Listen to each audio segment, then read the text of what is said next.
আসসালামু আলাইকুম, lucky village ফুডের পক্ষ থেকে সবাইকে স্বাগতম। তো আজকে আমি রান্না করব পাঙ্গাস মাছ। আমি বড় পাঙ্গাস খুঁজছি, এটা গ্রাম এলাকা, তো আমার শ্বশুর বাড়ি।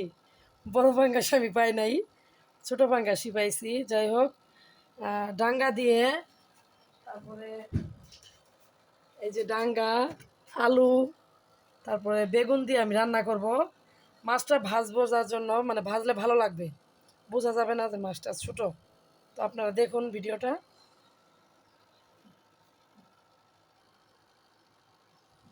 তো এখন আমি মাছটা আগে মাখায় নিব।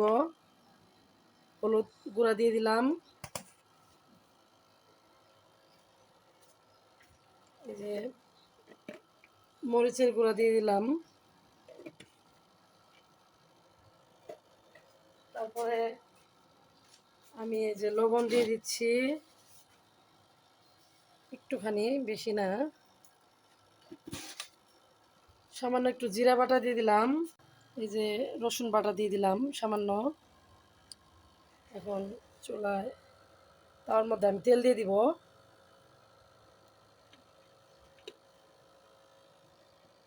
দিয়ে মাছগুলো মাখিয়ে নিব আস্তে আস্তে, প্রত্যেকটার ভিতরে যাতে মশলাগুলো ঢুকে যায়। আমি মাছটা সুন্দরভাবে ধুয়ে নিছি, একদম পরিষ্কার করে নিছি।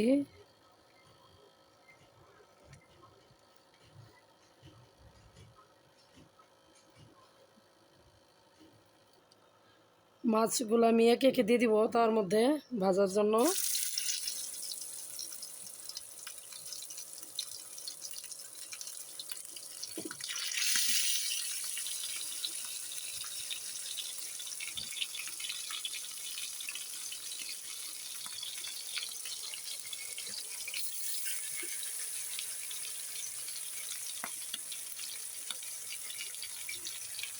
এই যে আমি তরকারিগুলো কেটে রাখছি, সবুজ সবুজ হয়ে আছে। তো আমি মাছটা যখন রান্না করব, কালারটা অনেক সুন্দর হবে, তরকারিটা সবুজ সবুজ হবে আর খেতে খুব ভালো লাগবে। মনে হবে না যে পাঙ্গাস মাছ খাইতেছি।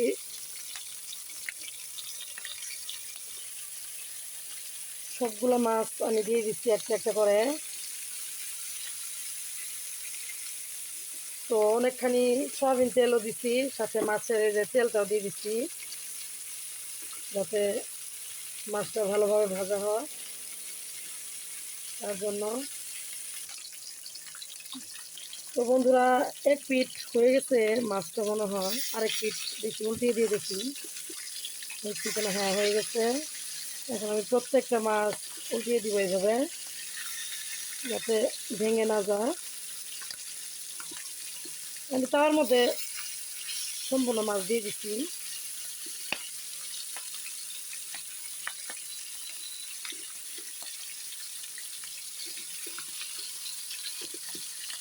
না, হয়ে গেছে একদম এক পিঠ। খুব সাবধানে আমি উল্টে দিতেছি, আপনারা দেখতেছেন, যাতে মাছটা না ভাঙে, সেইভাবে উল্টে দিচ্ছি।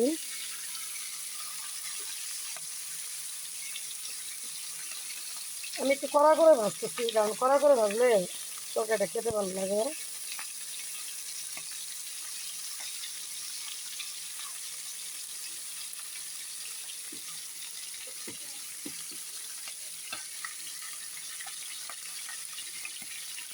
হয়ে গেছে, এখন ওই পিঠটা হবে, তারপর আমি নামিয়ে তরকারিটা রান্না করবো।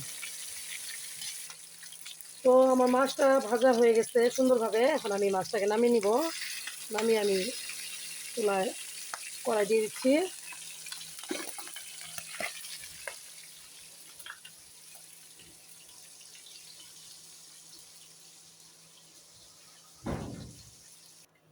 আমি প্রথমে কড়াই তেল দিয়ে দিতেছি,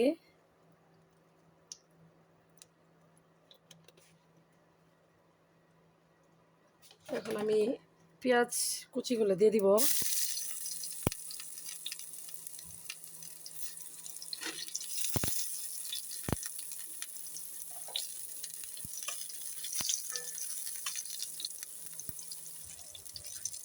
তো এরপর আমি একে একে মশলা দিয়ে দিব, জিরা বাটা, তারপর আমি রসুন বাটা দিয়ে দিব, তারপর পেঁয়াজ বাটা দিয়ে দিব, আমি সামান্য পানি দিয়ে দিব,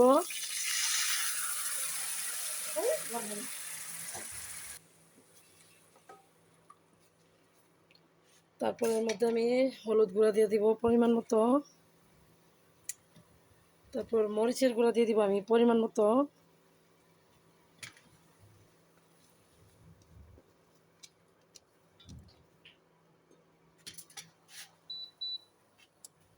এরপর আমি পরিমাণ মতো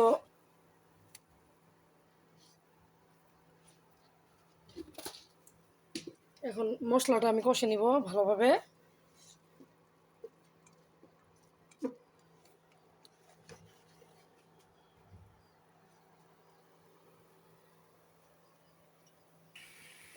তো আমার মশলাটা কষানো হয়ে গেছে।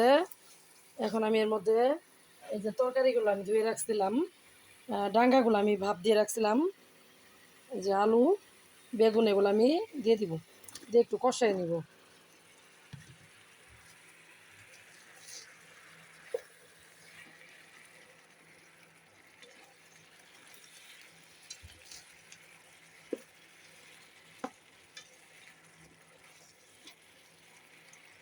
এখন আমি পাওয়ারটা কমিয়ে আমি ঢাকা দিয়ে রাখবো, যাতে এই মশলাটুকু দিয়ে কষানো হয় সুন্দরভাবে। আমি ঢাকা দিয়ে দিতেছি, ঢাকা দিয়ে আমি চুলার আঁচটা কমিয়ে দিতেছি। তো এই যে আমার তরকারিটা কষানো হয়ে যেতেছে, আমি ঠিক 3 মিনিট পর আমি তরকারিটা আমি দেখবো কষানো হয়েছে কিনা। তো আপনারা অপেক্ষা করুন 3 মিনিট। তো তরকারিটা আমি একটু নাড়া দিয়ে নেই। এই যে আমি এক্সট্রা কোনো পানি দেই নাই, আমি ওই মশলা ওই তেলের মধ্যেই তরকারিটা কষাই নিতেছি। কষানো হয়ে গেছে, তারপর আরেকটু পানি দিব, পরে পানি দিয়ে একটু কষাই নিব। মশলা দিয়ে কষানো হয়ে গেছে, এখন আমি এর মধ্যে একটু ধনিয়া গুঁড়া দিয়ে দেবো, তরকারিটা যাতে একটু গ্রেভিটা একটু মাখা মাখা হয়।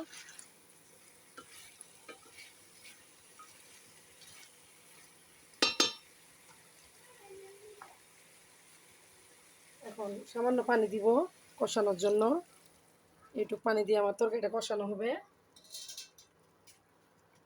যেহেতু আমি মশলা দিয়ে একবার কষায় নিছি, এখন এই পানি দিয়ে কষানো হবে সুন্দরভাবে, তারপর আমি ঝোল দিব। তো বন্ধুরা আমি 3 মিনিট পর ফিরে আসলাম। তো আমার তরকারিটা কষানো হয়ে গেছে, সিদ্ধ হয়ে গেছে সুন্দরভাবে, আপনারা দেখতে পারতেছেন। এখন আমি এর মধ্যে ঝোল দিয়ে দিব।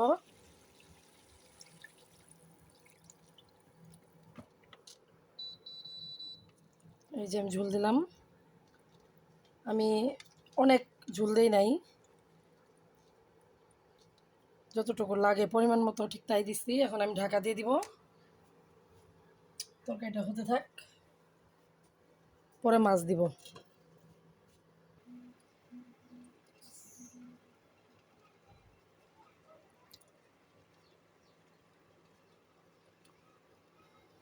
তো বন্ধুরা আমি এখন এই যে ভাজা মাছগুলো আমি একটা প্লেটে নিয়ে নিছি, এখন আমি তরকারির মধ্যে দিয়ে দিব,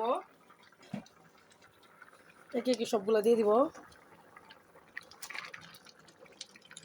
এই যে দিয়ে দিলাম, এখন এই ঝোলগুলোর সাথে সুন্দরভাবে তরকারিটা হবে। বুঝতে এখন আমি একটু সরাই দিই, এখন আমার তরকারিটা সুন্দরভাবে হয়ে যাবে। আমি এখন ঢাকা দিয়ে রাখবো ঠিক 10 মিনিটের মতো, 10 মিনিট পরে ফিরে আসবো।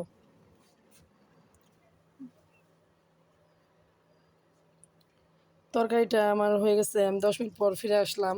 এই যে আপনারা দেখতেছেন তরকারিটা গ্রেভিটা একদম মাখা মাখা হয়ে গেছে, কত সুন্দর একটা কালার আসছে। তো আমরা সবাই পাঙ্গাস মাছকে অনেকটা অবহেলা করি, এইভাবে যদি রান্না করে মানে আপনারা খান তো বুঝতে পারবেন যে আসলে এটা পাঙ্গাস মাছ খাইলেন না কি খাইলেন আপনারা বুঝতেই পারবেন না। একসময় আমিও পাঙ্গাস মাছ খাইতাম না, যাই হোক এইভাবে রান্না করে খাওয়ার পর থেকেই আমার ভালো লাগছে। তো আমি এখন ভালো লাগে আমার কাছে। তো তরকারিটা একটু চেখে দেখবো কীরকম হয়েছে, লবণটা, লবণ ঝাল। দারুণ হয়েছে, অনেক সুন্দর একটা গ্রান আসতেছে তরকারি থেকে। তো আমি তরকারিটা নামাই নেই, হয়ে গেছে যেহেতু খুব সুন্দর। আমার রেসিপিটা যদি আপনাদের কাছে ভালো লেগে থাকে তাহলে অবশ্যই আমার চ্যানেলটাকে সাবস্ক্রাইব করে দিবেন এবং পাশে থাকা বেল আইকনটি ক্লিক করে দিবেন। প্লিজ সবার কাছে আমার অনুরোধ, আমার চ্যানেলটাকে আপনারা সবাই সাপোর্ট করেন। আপনাদের সাপোর্ট ছাড়া আসলে আমার আগানো সম্ভব না। তো আশা করি সবাই আমার পাশে থাকবেন ইনশাল্লাহ।